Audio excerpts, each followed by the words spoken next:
But it will be Liverpool marching on. 4-1 it finished. Mark Ogden was at the game for us tonight at Anfield. Mark, what was your reaction to what we saw? Scoreline maybe flattered Liverpool a bit in the end, 4-1. I don't think it was a 4-1 performance. I thought Barnsley did really well, gave it Liverpool a real scare. But, great goal by Florian Wirtz, made it a lot safer towards the end. But I don't think Arne Slot will be too happy with the performance. I think you look at some of the fringe players who came in and thought they could have done better, could have stepped up a little bit. So, yes, an important win, but I think a few of the players that came in missed a chance to step up really and maybe give them a selection problem for the big games coming up.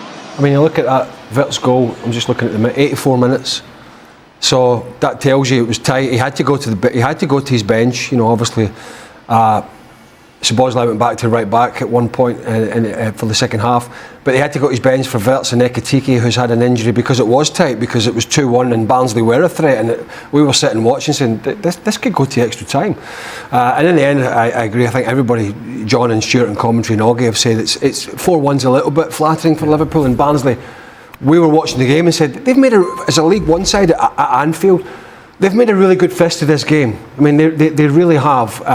But in the end, it was just that little bit of quality in the final third. But I don't think we've sort of looked at Liverpool and said, from the draw at Arsenal, which was decent, to this game tonight, even though there's a lot of changes, don't say, this is a side that's going to go on some sort of amazing run this year and they're going to resurrect the season in the second half. I don't think they're playing with that kind of confidence at the moment, and I think you can feel that in the crowd. It even feels a little bit flat. I know it was Barnsley and they were expected to win, but the whole atmosphere around this team at the moment is flat, and it's like they're expecting to see what they've seen for the bulk of this season, which is, has been for the most part pedestrian performances. I'm going to show my age here.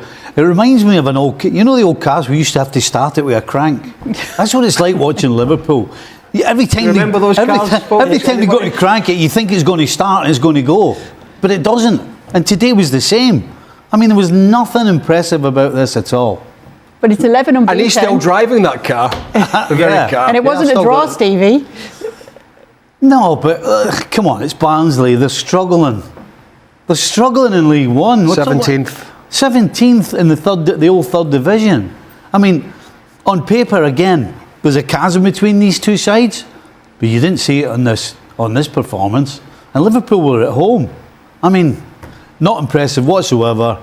And Liverpool are just limping along. It begs the question, doesn't it? I mean, they spent a fortune in the summer.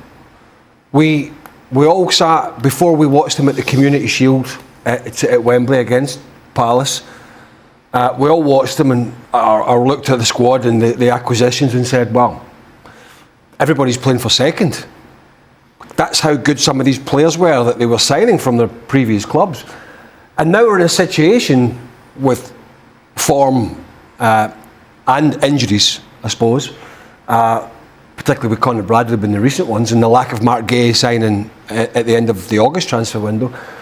We're in a position where, is it going to take another small fortune for them to get back to close to where they were, or is it just a time frame where Gravenberg's back in form, McAllister's back in form, Wirtz finds his feet, the back four start playing better together, maybe Kerkez will find some confidence because he really has struggled. Is that going to be the case for Arne Slot, or is he banging on the recruitment team's door saying, we need to spend again, whether it's January in the summer? I mean, that's kind of where Liverpool are, isn't it? And you mentioned the injuries, and you mentioned Conor Bradley. I don't know if we've spoken to you about the Conor Bradley injury, since we knew he'd be out for the rest of the season. How significant is that? Well, it is. Listen, Conor Bradley, when he's been playing this season, has been no different to all the other players that have actually played for Liverpool. They've all not been at the best. But in terms of numbers, and in terms of him personally, it's a disaster. For somebody so young, he seems to have been injured all the time, and to pick up such a bad injury, not even from a challenge, doesn't bode well physically. So every which way you want to look at this, from this Conor Bradley's look, whether it's from a Liverpool point of view, it's just another blow to Liverpool. Yeah, they absolutely didn't need to lose another player, did they, Augie? No, I mean, the Bradley situation is a big one because, who plays at right back, in the game. So they get to the latter stage of the Champions League where they need somebody who can defend as well. You can't really rely on Frimpong.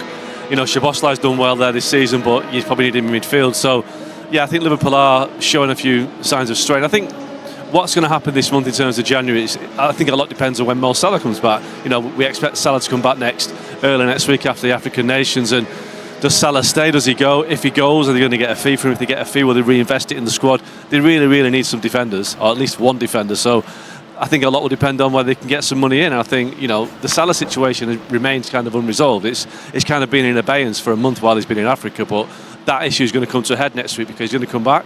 Do they need him in the team?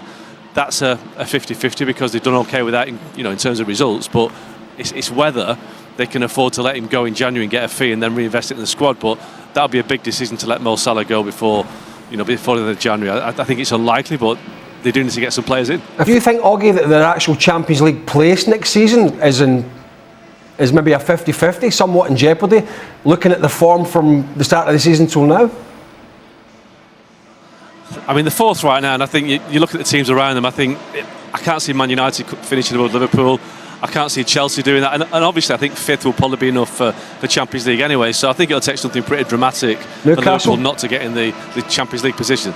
Yeah, Newcastle's a show, but I think top five is going to do it, and we don't know what's going to happen to Man City. At some point this season, I would expect the 115 charges to be resolved, and if City do get punished, I don't think they're going to be relegated, but they might have a points deduction which could take them at the top six. So overall, I think Liverpool will be okay. They've got so much firepower. I think Isak will be back at some point. So I still think Liverpool will be okay to finish top four. But I mean, talk about the summer. They spent a lot of money, but they didn't invest in the defence properly. They brought in a right back who's not really a defensive right back. So they are paying a price for not adding to their centre back options in the summer. Obviously, the Italian lad that got injured, he was never going to be a regular anyway. 18 years old. So they missed the trick there by not getting a proper centre half in like a Mark Guéhi, and they're really paying for it now. Unless they are going to sign a bona fide top class centre back in the transfer window, if I'm involved, I'm saying, you know what, let's just make sure we get into the Champions League next year, and then we regroup over the summer, and then we actually sign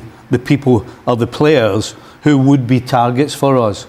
Because if they go out in January and just try and fill some holes and waste money, it's not going to get them anywhere. They're not winning the Premier League regardless. They're not winning the Champions League. I mean, they might, if they're lucky, they might win an FA Cup. But at the end of the day, you've got to look at the big picture. And wasting money in the January window to sign somebody who really isn't part of your future, I don't think makes any sense. Keep your powder dry, unless you're getting Guéhi or you're getting somebody who you would, if you can get them now, that you would actually go for in the summer. So I would hold fire. Don't waste your money. Make sure you get it right. I mean, they didn't sign. The Guéhi situation was, they left it so late, and I have no idea why they left it as late, but they did, and it fell flat.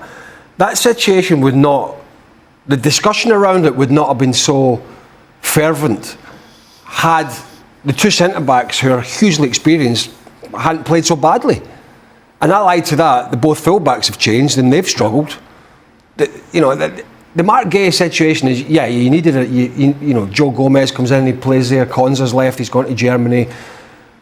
But I don't think Arne Slot, was banking on Kerkez continuing his form from Bournemouth. He was going to alternate probably Bradley and Frimpong and play for him, but he was not banking on Van Dijk and Konate having such a calamitous first 6 months of the season. And for that reason, that's why everybody's talking about, well, we should have signed another centre-back. Well, that's fine, it's kind of Monday morning quarterback and all that, but if you'd have said Konate and Van Dijk were going to operate the way they have, we'd have said, nah, that's going to be the strong point of their team. It's the other areas that they're going to be concerned about, which they are. Well, but definitely that has been a huge weak point down the spine of the side. But then you add to that the middle of the park and the forward line. Exactly what you've just spoken about with the back line. You could not have figured out that the middle three, who were as good as anybody in Europe, I mean, they were close to the PSG three. That's how good they were last season. And you look at the front line. So what Craig's talking about in the back line has gone all the way from the back all the way to the front. Barnsley equalised with 2 minutes to go. The narrative over that mistake would be completely different. Now they're all laughing at it. Everybody's pointing the finger at him in the dressing room going, what are you doing? And they're all giggling. But That's the key. You do that and get away with it. Yeah, obviously his stunning goal didn't hurt matters on the night either. It's not, final game of the season and the top four's at stake, and you do that, that's a different kettle of fish. There's a knockout in the Champions League, and you do something like that. So get it out of your system in a game that you win. And I'm sure Arne Slot will be saying to me, I know you're the captain of Hungary, but let's not try that again. What was your view of that mistake? How close were you to it, Mark? It was one of those where you're thinking, what on earth are you doing there? But the guys are right. In a game like this, it doesn't actually matter overall. But it was strange. I mean, it was a midfielder playing in the defence, thinking he can get away with something stupid, and it was just a crazy thing to do. It was quite funny looking back at it, but it's one of those moments that you can put in your bloopers section at the end of the season. But like the guy said, if that was a game that really mattered and it was close, then he'd be thinking about it for the rest of his career. But he'll sleep on it tonight and forget about it tomorrow. Welcome back. We've been promising you that we're going to talk Mark Guéhi. Now is the time. Now, Carvey, every time I walked past your desk today, earlier, you were on the phone talking to somebody about Mark Guéhi. There have been developments. What can you tell us? I was talking to lots of people, not necessarily all about Mark Guéhi. Look, the race to sign Mark Guéhi is wide open at the moment. There isn't a front runner. There is no favourite. But I think we can narrow it down to 4 clubs. And the most interesting one at the moment is Manchester City, because we believe that City are the one club who are interested in signing him this month, as well as next summer. Now, to get him this month, obviously they would have to put a pretty big transfer fee offer to Crystal Palace. What's the big transfer fee? Given that he nearly went for 35 million on deadline day, so what's the big transfer fee in January? So last summer he had a year left on his contract. Now he's got less than 6 months. Last summer, £35 million was almost enough to get him. I'm thinking still somewhere between 20 and 30 million pounds would be the kind of figure that. Well, he's worth that, surely.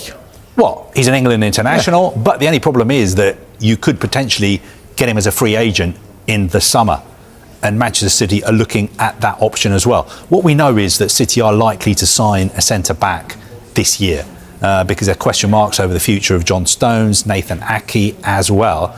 And obviously it makes sense to look at Mark Guéhi because he's available for nothing in the summer. But the big question is, will they offer enough to tempt Palace to sell him now? And our information is that they've not made an offer for the player, but potentially watch this space over the next few days, because there are also 3 other clubs who want to sign him. Spill the beans. But they want to sign him in the summer. The 3 clubs are, the first one is Liverpool. He almost joined Liverpool on deadline day. It collapsed at the last minute, £35 million deal.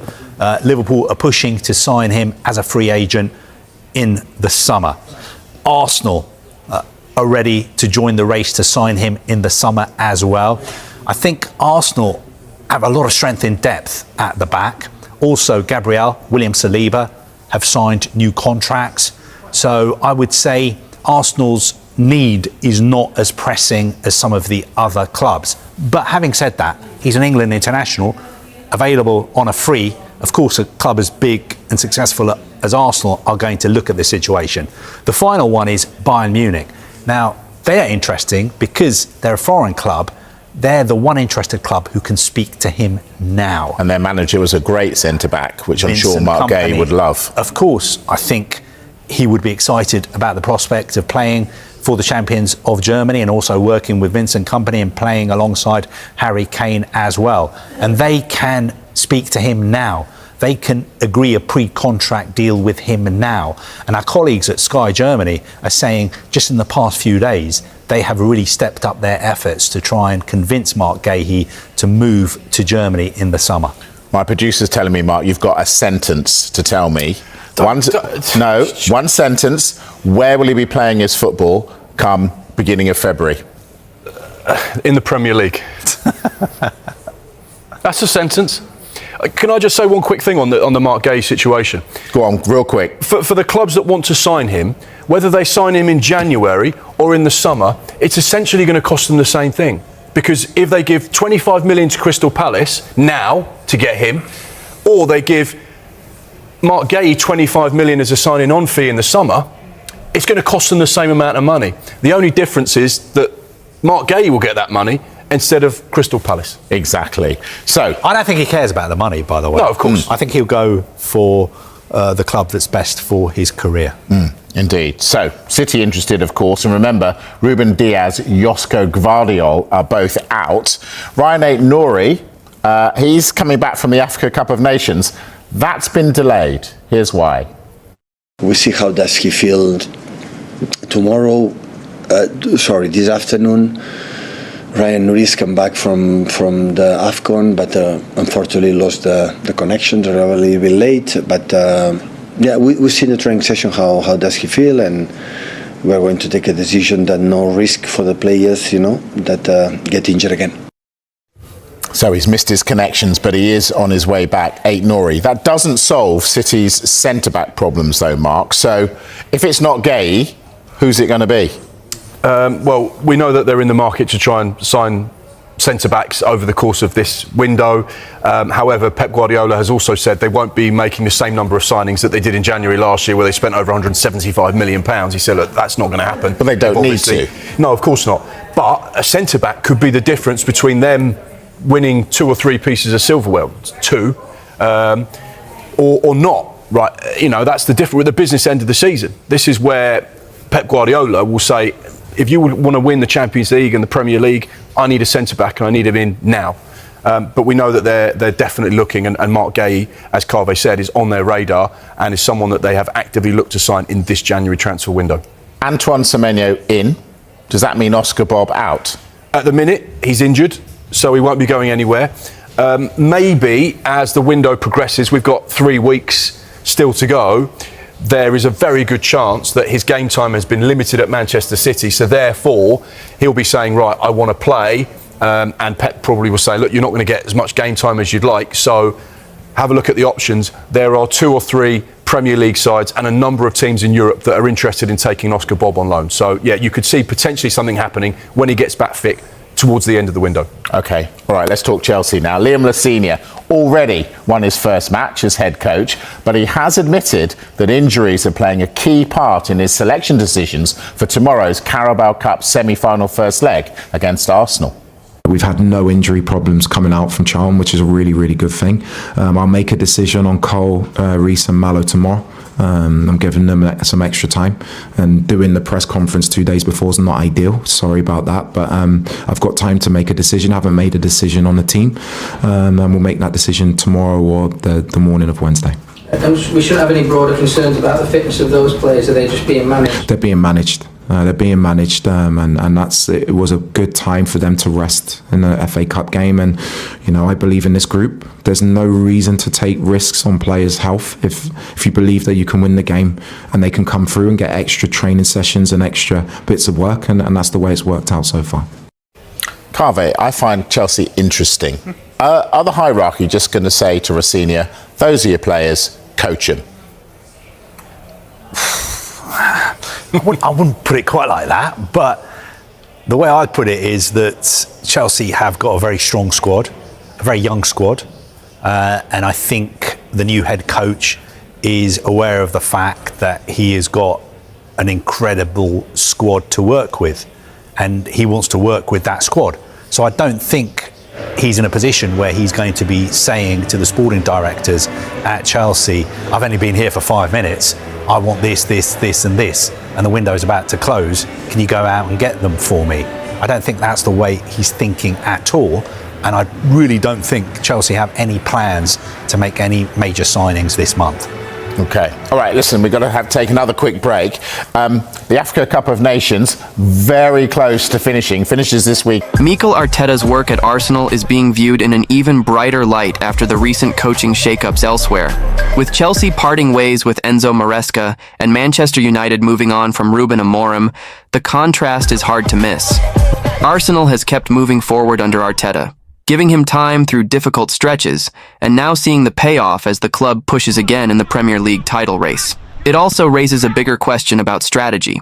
While Chelsea and United are changing direction again, Arteta has been in place for more than 6 years, outlasting a long list of managers across those two clubs in that span. That stability has become part of the story, and it was a major talking point on the Seeing Red podcast with Tom Canton and John Cross. Beyond reacting to Amorim's dismissal and breaking down wins over Aston Villa and Bournemouth, plus Manchester City's loss to Chelsea, the conversation kept returning to one core idea: structure.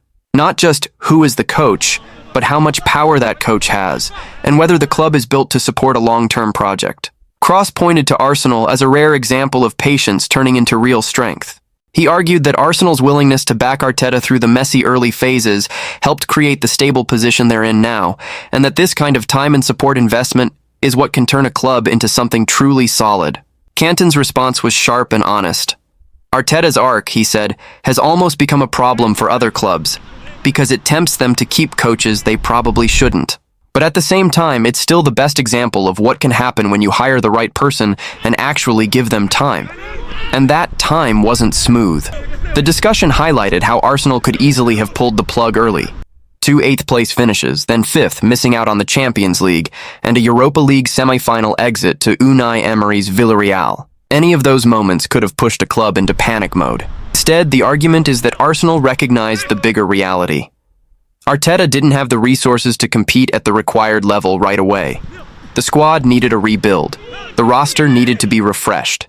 That's where the comparison to Chelsea and United becomes even more pointed. The podcast suggested that recruitment and decision-making structure are often what determine whether a coach survives. If signings don't land, results suffer. And if a coach doesn't have enough influence, or the club isn't aligned behind a clear plan, it becomes much easier for things to collapse. In other words, giving time only works if the coach is empowered to shape the team in a way that matches the vision. Cross also emphasized that Arteta's situation stood out because he pushed to be a true manager, not just a head coach. The idea is simple. Top coaches want a real say in the build, and they want the club to match what they were promised when they took the job.